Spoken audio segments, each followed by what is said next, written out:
जय श्री कृष्ण। श्रीमद्भागवत महापुराण प्रथम खंड तृतीय स्कंध पांचवा अध्याय। विदुर जी का प्रश्न और मैत्रेय जी का सृष्टि क्रम का वर्णन। श्री सुखदेव जी कहते हैं, परम ज्ञानी मैत्रेय मुनि हरिद्वार क्षेत्र में विराजमान थे। भगवत भक्ति से शुद्ध हुए हृदय वाले विदुर जी उनके पास जा पहुँचे और उनके साधु स्वभाव से आप्यायित होकर उनसे पूछने लगे, भगवान, संसार में सब लोग सुख के लिए कर्म करते हैं, परंतु उनसे न तो उन्हें सुख ही मिलता है और न उनका दुख ही दूर होता है, बल्कि उससे भी उनके दुख की वृद्धि ही होती है। अतः इस विषय में क्या करना उचित है, यह आप मुझे कृपया करके बताइए। जो लोग दुर्भाग्यवश भगवान श्री कृष्ण से विमुख, अधर्मपरायण और अत्यंत दुखी हैं, उन पर कृपा करने के लिए ही आप जैसे भाग्यशाली भगवत भक्त संसार में विचरा करते हैं। हे साधु शिरोमणे, आप मुझे उस शांतिप्रद साधन का उपदेश दीजिए जिसके अनुसार आराधना करने से भगवान अपने भक्तों के भक्ति पूत हृदय में आकर विराजमान हो जाते हैं और अपने स्वरूप का अपरोक्ष अनुभव करने वाला सनातन ज्ञान प्रदान करते हैं। त्रिलोकी के नियंता और परम स्वतंत्र श्री हरि अवतार लेकर जो लीलाएं करते हैं, जिस प्रकार अकर्ता होकर भी उन्होंने कल्प के आरंभ में इस सृष्टि की रचना की और जिस प्रकार इसे स्थापित कर वे जगत के जीवों की जीविका का विधान करते हैं, फिर जिस प्रकार इसे अपने हृदय आकाश में लीन कर वृत्ति शून्य हो योग माया का आश्रय लेकर शयन करते हैं और जिस प्रकार वे योगेश्वर प्रभु एक होने पर भी इस ब्रह्मांड में अंतर्यामी रूप से अनुप्रविष्ट होकर अनेकों रूपों में प्रकट होते हैं, वह सब रहस्य आप हमें समझाइए। ब्राह्मण, गौ और देवताओं के कल्याण के लिए जो अनेकों अवतार धारण करके लीला से ही नाना प्रकार के दिव्य कर्म करते हैं, वे भी हमें सुनाइए।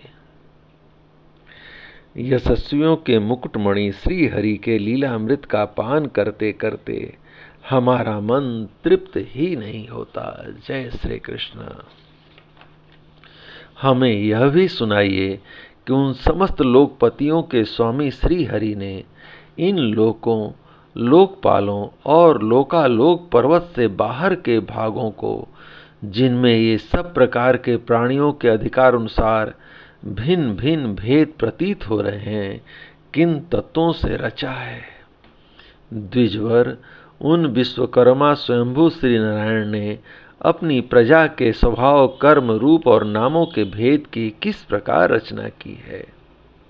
भगवान, मैंने श्री व्यास जी के मुख से ऊंच नीच बड़ों के धर्म तो कई बार सुने हैं, किंतु अब श्री कृष्ण कथामृत के प्रवाह को छोड़कर अन्य स्वल्प सुखदायक धर्मों से मेरा चित्त ऊब गया है।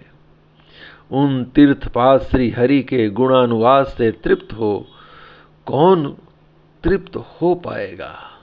उनका तो नारद आदि महात्मा गण भी आप जैसे साधुओं के समाज में कीर्तन करते हैं, तथा जब ये मनुष्यों के कणंध्रों में प्रवेश करते हैं, तब उनकी संचार चक्र में डालने वाली घर गृहस्थी की आसक्ति को काट डालते हैं। भगवान, आपके सखा मुनिवर कृष्ण द्वैपायन ने भी भगवान के गुणों का वर्णन करने की इच्छा से ही महाभारत की रचना की थी। इसमें भी विषय सुखों का उल्लेख करते हुए मनुष्यों की बुद्धि को भगवान की कथाओं की ओर लगाने का ही प्रयत्न किया गया है। जब भगवत कथा की रुचि श्रद्धालु पुरुष के हृदय में बढ़ने लगती है, तब अन्य विषयों से उसे विरक्त कर देती है। वह भगवत उच्चारण के निरंतर चिंतन से आनंद मग्न हो जाता है और उस पुरुष के सभी दुखों का तत्काल अंत हो जाता है। मुझे तो उन सोचनियों के भी सोचनीय अज्ञानी पुरुषों के लिए निरंतर खेद रहता है जो अपने पिछले पापों के कारण श्री हरि की कथाओं से विमुख रहते हैं। हाय, काल भगवान उनके अमूल्य जीवन को काट रहे हैं और वे वाणी, देह और मन से व्यर्थ वाद विवाद, व्यर्थ चेष्टा और व्यर्थ चिंतन में लगे रहते हैं। मैत्रेय जी, आप दीनों पर कृपा करने वाले हैं, अतः भौरों जैसा फूलों में से रस निकाल लेते हैं और उसी प्रकार इन लौकिक कथाओं में से इनकी सारभूत परम कल्याणकारी पवित्र कीर्ति श्री हरि की कथाएं छांटकर हमारे कल्याण के लिए सुनाइए। जय श्री कृष्ण। उन सर्वेश्वर ने संसार की उत्पत्ति, स्थिति और संहार करने के लिए अपनी माया शक्ति को स्वीकार कर राम कृष्ण आदि अवतारों के द्वारा जो अनेकों अलौकिक लीलाएं की हैं, वे सब हमें सुनाइए। सुखदेव जी बोले, जब विदुर जी ने जीवों के कल्याण के लिए इस प्रकार प्रश्न किया, तब तो मुनिश्रेष्ठ भगवान मैत्रेय जी ने उनकी बहुत बड़ाई करते हुए कहा, साधु स्वभाव विदुर जी, आपने सब जीवों पर अत्यंत अनुग्रह करके यह बड़ी अच्छी बात पूछी है। आपका चित्त तो सर्वदा श्री भगवान में ही लगा रहता है, तथापि इससे संसार में भी आपका बहुत सुयश फैलेगा। आप श्री व्यास जी के औरस पुत्र हैं, इसलिए आपके लिए यह कोई बड़ी बात नहीं है कि आप अनन्य भाव से सर्वेश्वर श्री हरि के ही आश्रित हो गए हैं। आप प्रजा को दंड देने वाले भगवान यम हैं। मांडव्य ऋषि का शाप होने के कारण ही आपने श्री व्यास जी के वीर्य से उनके भाई विचित्र वीर्य की भोग पत्नी दासी के गर्भ से जन्म लिया है। आप सर्वदा ही श्री भगवान और उनके भक्तों को अत्यंत प्रिय हैं, इसलिए भगवान निज धाम पधारते समय मुझे आपको ज्ञानोपदेश करने की आज्ञा दे गए हैं। इसलिए अब मैं जगत की उत्पत्ति, स्थिति और लय के लिए योग माया के द्वारा विस्तारित हुई भगवान की विभिन्न लीलाओं का क्रमशः वर्णन करता हूँ। सुनिए। जय श्री कृष्ण। सृष्टि रचना के पूर्व समस्त आत्माओं के आत्मा एक पूर्ण परमात्मा ही थे, न दृष्टा था न दृश्य। सृष्टि काल में अनेक वृत्तियों के भेद से जो अनेकता दिखाई पड़ती है, वह भी वही थे, क्योंकि उनकी इच्छा अकेले रहने की थी। वे ही दृष्टा होकर देखने लगे, परंतु उन्हें दृश्य दिखाई नहीं पड़ा, क्योंकि उस समय वे ही अद्वितीय रूप से प्रकाशित हो रहे थे। ऐसी अवस्था में वे अपने को असत के समान समझने लगे। वस्तुतः वे असत नहीं थे, क्योंकि उनकी शक्तियां ही सोई थीं, उनके ज्ञान का लोप नहीं हुआ था। यह दृष्टा और दृश्य का अनुसंधान करने वाली शक्ति ही कार्य कारण रूपा माया है। महाभाग विदुर जी, इस भावाभाव रूप अनिर्वचनीय माया के द्वारा ही भगवान ने इस विश्व का निर्माण किया है। काल शक्ति से जब यह त्रिगुणमयी माया क्षोभ को प्राप्त हुई, तब उन इंद्रियातीत चिन्मय परमात्मा ने अपने अंश पुरुष रूप से उसमें चिदाभास रूप बीज स्थापित किया। तब काल की प्रेरणा से उस अव्यक्त माया से महत् तत्व प्रकट हुआ। वह मिथ्या ज्ञान का नाशक होने के कारण विज्ञान स्वरूप और अपने में सूक्ष्म रूप से स्थित प्रपंच की अभिव्यक्ति करने वाला था। फिर चिदाभास गुण और काल के अधीन उस महत् तत्व ने भगवान की दृष्टि पड़ने पर इस विश्व की रचना के लिए अपना रूपांतर किया। महत् तत्व के विकृत होने पर अहंकार की उत्पत्ति हुई, जो कार्य अधिभूत कारण, अध्यात्म और कर्ता अधिदेव रूप होने के कारण भूत, इंद्रिय और मन का कारण है।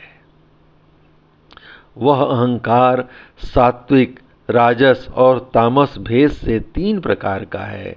अतः अहम तत्व में विकार होने पर वैकारिक अहंकार से मन और जिनसे विषयों का ज्ञान होता है, वे इंद्रियों के अधिष्ठाता देवता हुए। तेजस से अहंकार से ज्ञानेंद्रियां और कर्मेंद्रियां हुई तथा तामस अहंकार से सूक्ष्म भूतों का कारण शब्द तन्मात्र हुआ और उससे दृष्टांत रूप से आत्मा का बोध कराने वाला आकाश उत्पन्न हुआ।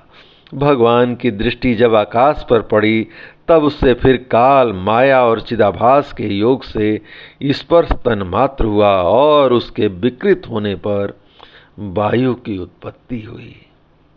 अत्यंत बलवान वायु ने आकाश के सहित विकृत होकर रूप तन्मात्र की रचना की और उससे संसार का प्रकाशक तेज उत्पन्न हुआ। फिर परमात्मा की दृष्टि पड़ने पर वायु युक्त तेज ने काल, माया और चिदंश के योग से विकृत होकर रसत मात्र के कार्य जल को उत्पन्न किया।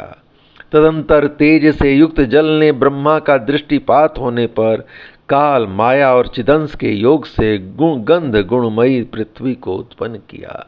विदुर जी, उन आकाश आदि भूतों में से जो जो भूत पीछे पीछे उत्पन्न हुए हैं उनमें क्रमशः अपने पूर्व भूतों के गुण भी अनुगत समझने चाहिए। जो महत्त्वादि के अभिमान, विकार, विक्षेप और चेतनांश विशिष्ट देवगण श्री भगवान के ही अंश हैं, किंतु पृथक पृथक रहने के कारण जब वे विश्व रचना रूप अपने कार्य में सफल नहीं हुए तब हाथ जोड़कर भगवान से कहने लगे, देव, हम आपके चरण कमलों की वंदना करते हैं। ये अपनी शरण में आए हुए जीवों का ताप दूर करने के लिए छत्र के समान है तथा इनका आश्रय लेने से यति जन अनंत संसार दुख को सुगमता से दूर फेंक देते हैं। जगतकर्ता जगदीश्वर इस संसार में ताप त्रय से व्याकुल रहने के कारण जीवों को जरा भी शांति नहीं मिलती। इसलिए भगवन, हम आपके चरणों की ज्ञानमयी छाया का आश्रय लेते हैं।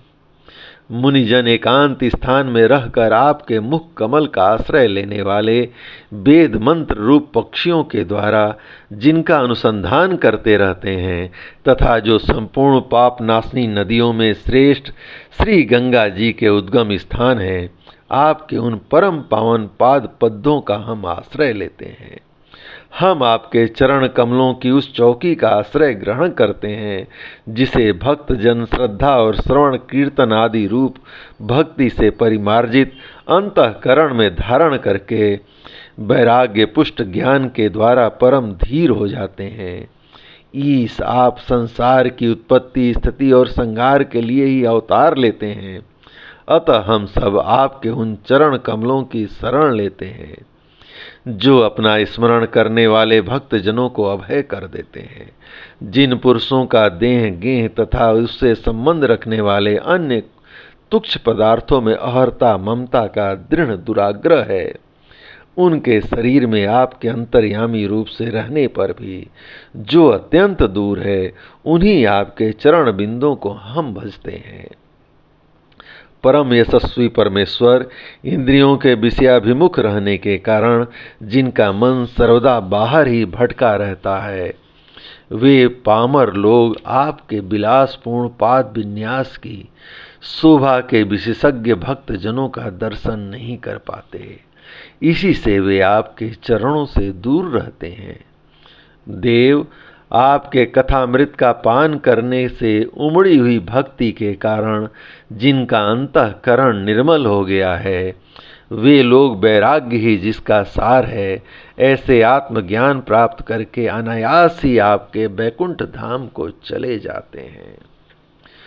दूसरे धीर पुरुष चित्त निरोध रूप समाधि के बल से आपकी बलवती माया को जीतकर आप में ही लीन तो हो जाते हैं, पर उन्हें श्रम बहुत होता है, किंतु आपकी सेवा के मार्ग में कुछ भी कष्ट नहीं है। जय श्री कृष्ण। आदिदेव, आपने सृष्टि रचना की इच्छा से हमें त्रिगुणमय रचा है, इसलिए विभिन्न स्वभाव वाले होने के कारण हम आपस में मिल नहीं पाते और इसी से आपकी क्रीड़ा के साधन रूप ब्रह्मांड की रचना करके उसे आपको समर्पण करने में असमर्थ हो रहे हैं। अतः जन्म रहित भगवान, जिससे हम ब्रह्मांड रचकर आपको सब प्रकार के भोग समय पर समर्पण कर सकें और जहाँ स्थित होकर भी हम अपनी योग्यता के अनुसार अन्न ग्रहण कर सकें तथा ये सब जीव भी सब प्रकार के विघ्न बाधाओं से दूर रहकर हम और आप दोनों को भोग समर्पण करते हुए अपना अपना अन्न भक्षण कर सकें, ऐसा उपाय कीजिए। जय श्री कृष्ण। आप निर्विकार पुराण पुरुष ही अन्य कार्य वर्ग के सहित हम देवताओं के आदि कारण हैं। देव, पहले आप अजन्मा ही ने सत्वादि गुण और जन्मादि कर्मों की कारण रूप माया शक्ति में चिदाभास रूप वीर्य स्थापित किया था। परमात्मा देव महत्त्वादि रूप हम देवगण जिस कार्य के लिए उत्पन्न हुए हैं उसके संबंध में हम क्या करें। देव, हम पर आप ही अनुग्रह करने वाले हैं, इसलिए ब्रह्मांड रचना के लिए आप हमें क्रिया शक्ति के सहित अपनी ज्ञान शक्ति भी प्रदान कीजिए। जय श्री कृष्ण। इस प्रकार भगवान श्री कृष्ण की महत कृपा से श्रीमद् भागवत महापुराण प्रथम खंड तृतीय स्कंद का 5वां अध्याय संपूर्ण हुआ। जय श्री कृष्ण।